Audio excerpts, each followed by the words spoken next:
छेती जाऊँ और भी छेती काट से बढ़ कर बड़ा सोचा यूं कर लो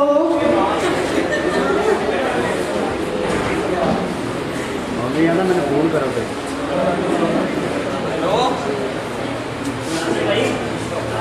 पुलिस साहब कितने रह गए कि इन्ना लिल्लाह व इन्ना इलैहि राजिऊन क्या हुए मौलवी साहब मार गए इन्ना लिल्लाह मौलवी मारी अब क्या करें वो तुम्हारा दोस्त नहीं है आया जनाजे वाला कोई उसको बुलाओ कोई ना कोई ले आया जल्दी करो हेलो नायक कितने हैं जल्दी आ काम पे आएगा जल्दी आ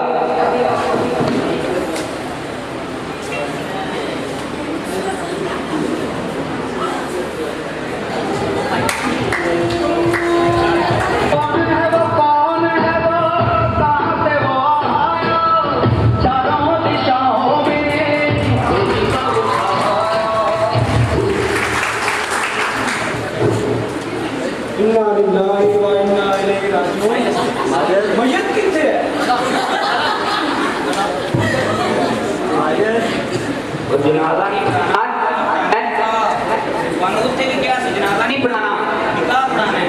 निकाह लिया गल्ला करो कैसे गल्ला कर रहे थे निकाह पढ़ाना है देंगे देंगे रोटी देंगे निकाह पढ़ाओ सलाम बड़ी शादी है जी और मैं हाथ पकड़ के दरबार के नचना ओए तुम बैठो इधर सीधा सीधा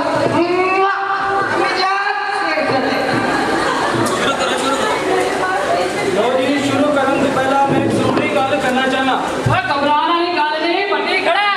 जेडी गल करनी खोल के कर गल है जी चलो चली दा मुकाम है अब दरअसल मौलवी साहब ने कहा कि जिथे मौका मिले सही गल कर लेंगे अच्छा चलो चली दा मुकाम है आज इंदा पढ़ाया जा रहा है कल ਤੁਹਾਡਾ भी पढ़ाया जा सकता है और जनाजा नहीं पढ़ाना निकाह पढ़ाना है और शादी ना नहीं समझा शादी करानी नहीं समझा ब्याह कराना है हाँ निकाह पढ़ा और तुम साथ हो तो बैठो अपना ही मार मेरी क्या बदली शुरू करने तो पहला लाड़े को किसी ने कुछ लेना देना हुए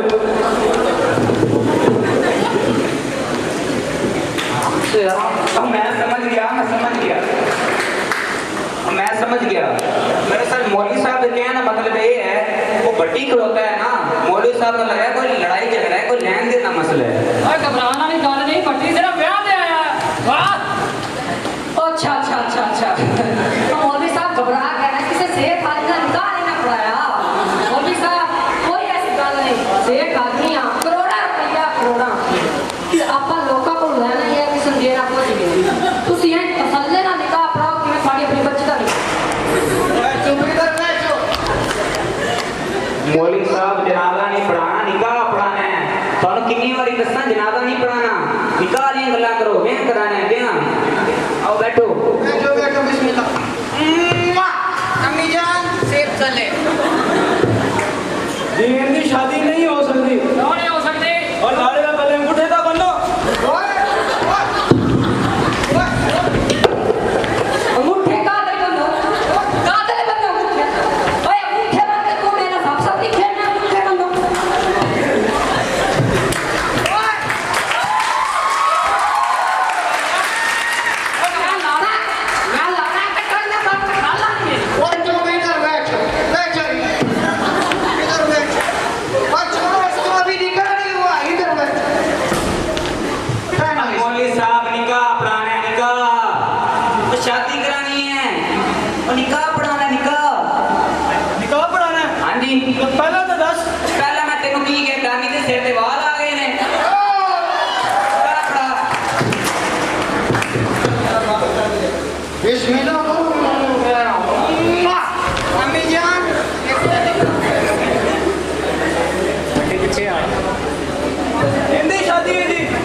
शादी है हाथ पाया होया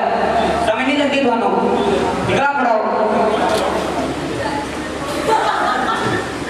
भाई इन्ना निकाह हो ही नहीं सकदा लाड़े दे लागे रूह दा तुन्नो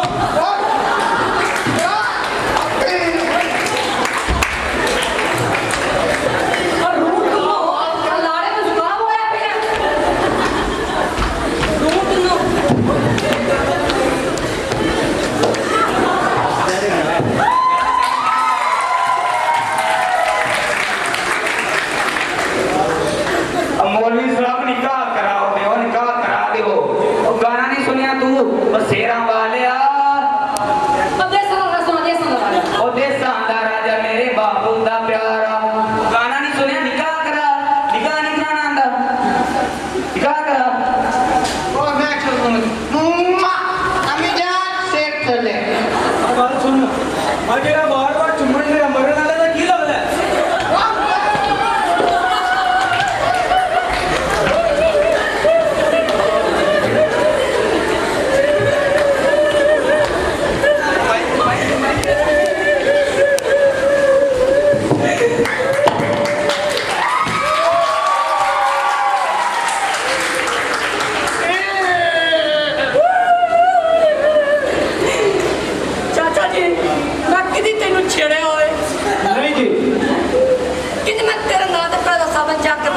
नहीं जी किने मैं तेरे को विच वट्टा मारे होवे नहीं जी ते निकाह क्यों नहीं होया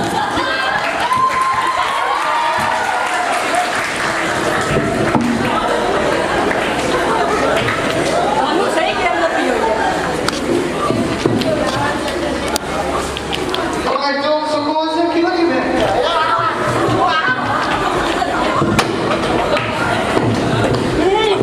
बाजी से थल्ले मौलवी साहब निकाह करा दे फिर वल्ला ना निकाह करा दे तो पैसे ले ले निकाह करा दे क्यों ना जाना मौलवी साहब निकाह करा दे सबर रखो सबर रोगो ना पड़ो ओए पट्टी आए मैं खोल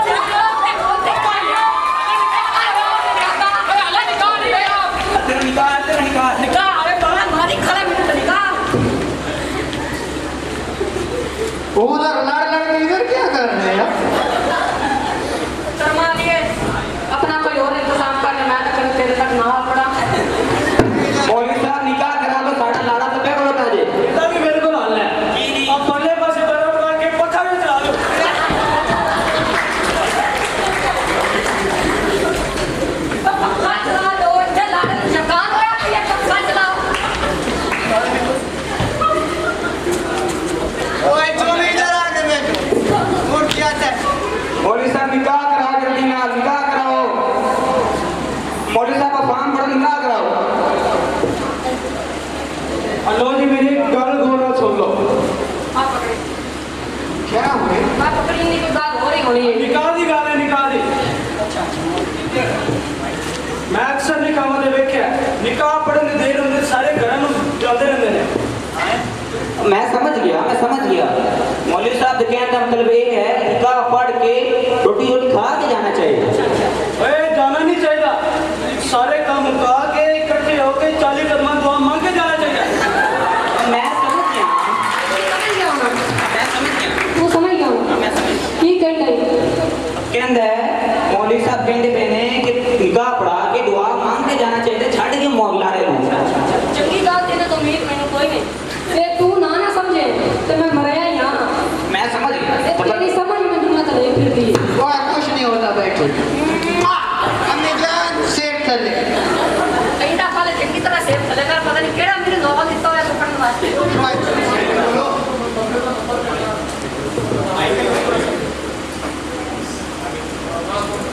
मैं निकाह पढ़ावन लगा जी मुंडे का ना की है सेठ दानी होया की सी समझ गया मैं समझ गया बस ना मतलब है लड़ाई ना की है तो की होया सी होया नवाज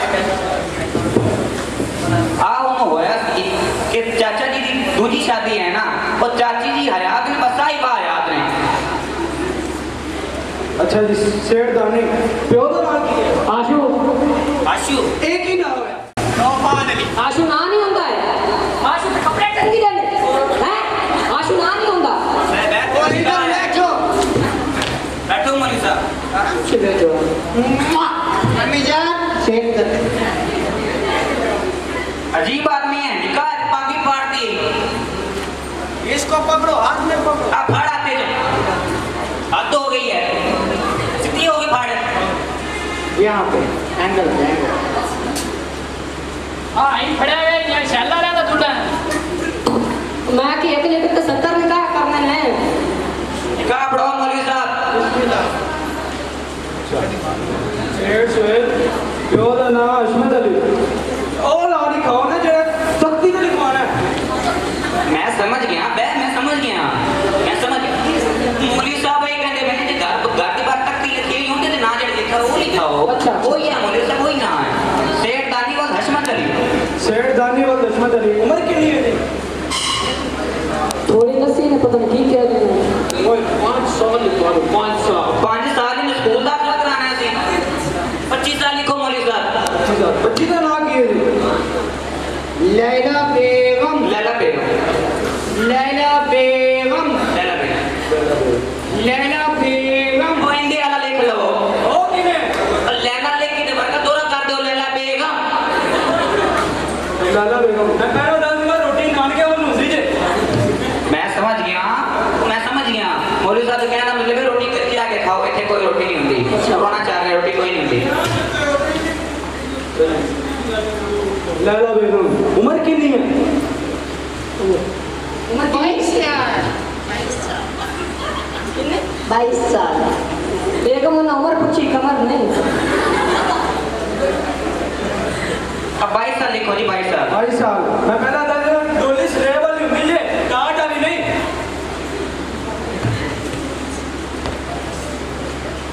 ये मैं दुबे सेठ नहीं होया ऐडा तुसा एडा तो कुत्ती का बच्चा होता है एडा से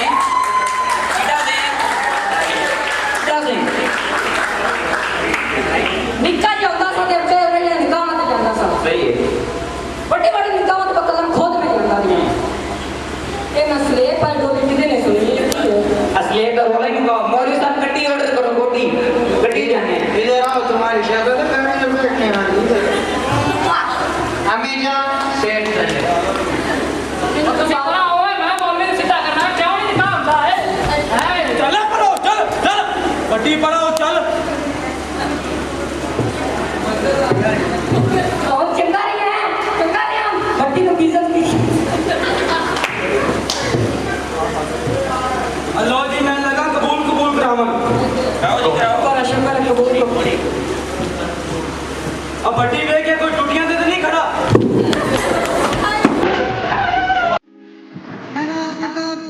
शराब करती का इधर जिंदगी का जनाजा उठेगा उधर जिंदगी उनकी दुल्हन बनेगी इधर जिंदगी का जनाजा उठेगा उधर जिंदगी उनकी दुल्हन बनेगी